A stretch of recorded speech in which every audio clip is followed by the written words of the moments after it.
So magandang umaga rin mga kaibigan, no?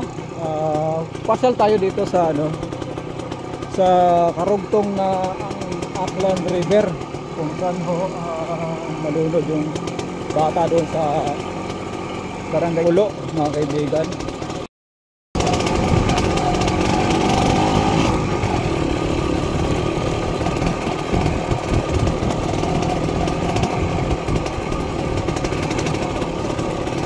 Dito tayo sa unahan mga kaibigan, no? Napakalawak itong dalampasigan ng Barangay Ungsod mga kaibigan. So ayan, matatanaw nyo, no, mga kaibigan, yung tubig.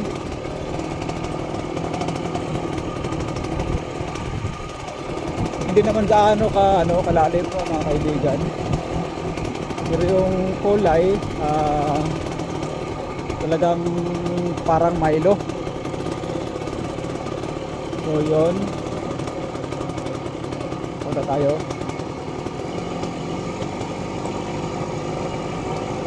Dito ho tayo ngayon sa Aklan River.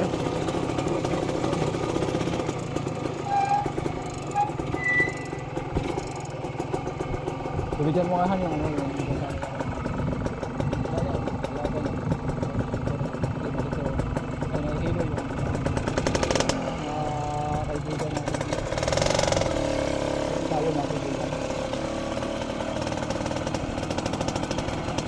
dito sa magilid mga kaibigan, medyo mababaw lang.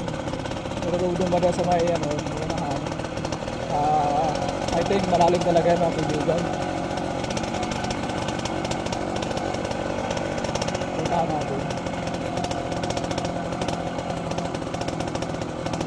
Dito rin yung karugtong ng Istaka ron sa may Istaka, yung karugtong ng Istaka mga kaibigan, pero dito sa may Sigay.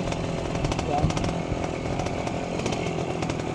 Konti-unting ginagawa ng mga pamahala ng municipal ng Banga para sa kanon malipinsahan yung mga nakatira dyan sa taas.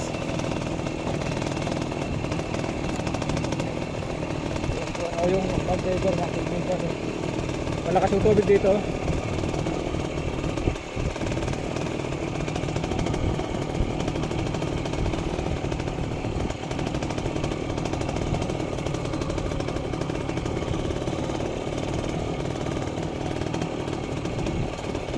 At ito yung karugtong ng Aklan River na nabubula sa Banga, kaibigan. Ito na yun mga kaibigan, yung karugtong.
Tatanaw nyo mga kaibigan, dun banda sa may unahan, yung namumuti na yan na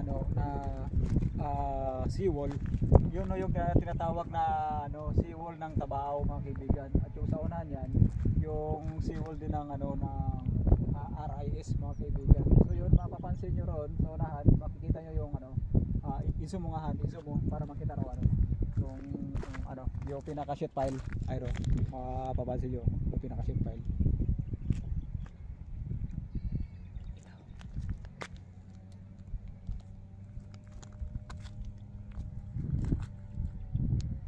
Ay mga kaibigan, namumuti yung sheet pile mga kaibigan, yung nagtatrap sa tubig.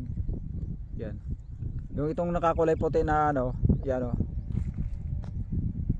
Yan, yung namumuti na yan na ano na seawall sa barangay Tabao ho yan mga kaibigan.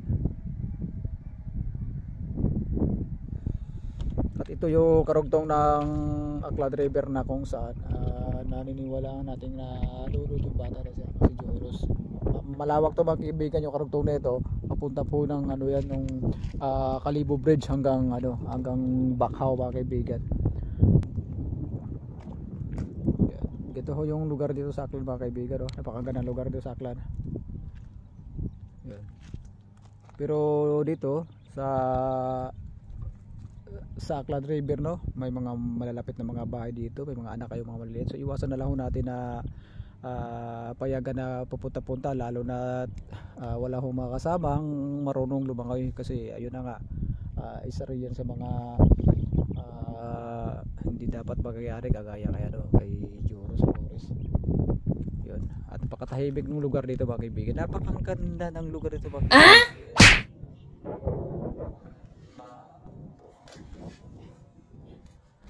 Yan. Ito yung seawall ditong ano, Pisana. Yan. Yung mga ano na yan, yung mga plug na yan mga kaibigan, mapapasi mga plug na yan, sukat na ho yan mga kaibigan, kung ilang metro na yung ipoprocess dito sa paggawa ng ano, seawall mga kaibigan, mga tanda na yan. Yan. At masama yung panahon dito mga kaibigan, o yan o, yan, hindi ho tayo magtatagal na at ako yung mag-update lang sa susunod pang mga araw ba mga kaibigan. Sana ay ano, mabigyan na ng kalutasan yung pagkawala ng bata na si Joros Flores na mga kaibigan. Yun. Siyempre malaking pasasalamat ko pa rin mga kaibigan tron sa walang sawang nanood ng ano ko, ng vlog ko kay Stoneworks TV mga kaibigan, no. At ang hagad ng Stoneworks ay maibigay yung sakto at tamang detalye sa mga kababayan natin, lalo din sa mga malalayong lugar na siyempre kung sa Bisaya namingaw na gyud ya sa Aklan mga kaibigan. Salamat po sa muli, Stoneworks TV. Nagpapasalamat ng marami sa mga subscribers at sa mga nanonood ng channel mga kaibigan. Trabaho balik na rin ano anay atong haywa gino na dapat tagaw mo